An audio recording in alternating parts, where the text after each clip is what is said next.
ইন্নাল হামদুলিল্লাহ ওয়াসসালাতু ওয়াসসালামু আলা রাসূলিল্লাহ আম্মা বাদ।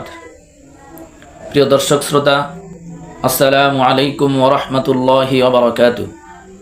আজ আমি রমজানের কিছু ফজিলত নিয়ে আলোচনা করব ইনশাআল্লাহ।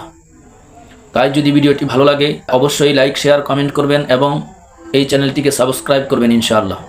বর্তমান যে মাস চলছে তা হলো রমজান মাস। এই রমজান মাসের অনেক গুরুত্ব এবং ফজিলত রয়েছে।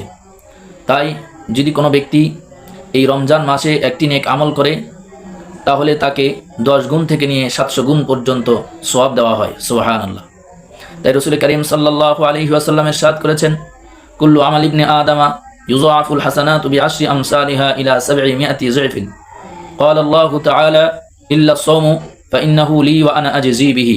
মানুষের প্রত্যেক আমলের সওয়াব বৃদ্ধি করা হয়। একটি নেকির সওয়াব 10 গুণ থেকে 700 গুণ পর্যন্ত বৃদ্ধি করে দেওয়া হয়। সুবহানাল্লাহ।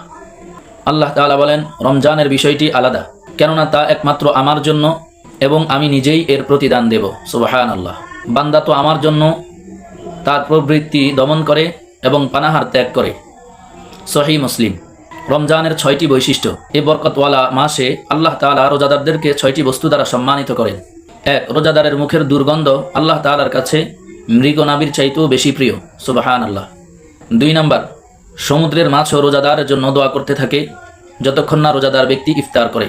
ফেরেশতারা রোজাদারের জন্য ক্ষমা প্রার্থনা করতে থাকে যতক্ষণ না রোজাদার ব্যক্তি ইফতার করে। সুবহানাল্লাহ। 3 নম্বর, রোজাদারের সম্মানে প্রতিদিন জান্নাতকে সুসজ্জিত করা হয়। 4 নম্বর, রমজানে দুর্বৃত্ত শয়তানকে বন্দী করে রাখা হয়। 5 নম্বর, রমজানের শেষ রাত্রিতে রোজাদারদেরকে ক্ষমা করে দেওয়া হয়। এ মোবারক মাসে একজন ঘোষক ঘোষণা করতে থাকে, ইয়া বাগিয়াল খাইর আকবিল, হে পুণ্যকামী তুমি এগিয়ে চলো। ওয়া বাগিয়াশ শাররি, হে পাপাকাঙ্ক্ষী তুমি নিবৃত হও। মুস্তাদরাকে হাকিম 1532 নম্বর হাদিস।